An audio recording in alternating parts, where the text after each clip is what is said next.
guys, napakaangas oh, sheesh! Grabe, ito si Pulong Duterte oh, sabi nyo, ako, trabaho ang inaatupag. Wow, yes! Grabe, di ba nung nakaraan, zero lang yung principal authored bill niya? Ngayong taon lang siya gumawa ng isa sa loob ng 6 na taon. Grabe! Ay zero principal authored bill. Simula 2019, congressman ka na. Ito, 70. 2022 lang naging congressman.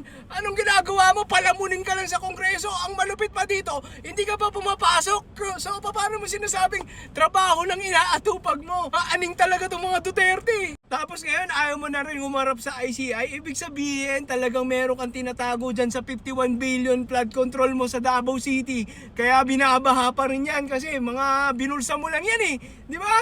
Ang laki siguro ng parte na ginawa mo dyan kasi marami pong mga flood control dyan na walang dokumento, walang specifications, walang plano, di ba? Ibig sabihin, dumiretso lang sa bulsa mo yan. Kaya ngayon, takot na takot ka humarap sa ICI, di ba? Hindi kagaya ng mga iba, kagaya nila Sandro Marcos, di ba?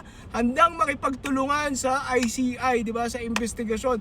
Pati si Martin Romualdez, ewan ko ba, ba't ang dami pa rin nabubudol ng mga Duterte? Harap-harapan na silang pinagloloko, lalo na yung mga taga Davao. Kasi siguro, walang TV sa Davao, no? Yung mga tao, pinapanatiling mahihirap para hindi malaman ang totoong balita. Yan ang mga tatak Duterte, no? Binubudol ang mga mahihirap na mamamayan ng Davao. Alright, once again, balita at kaalaman. Let's do this again. Let's go.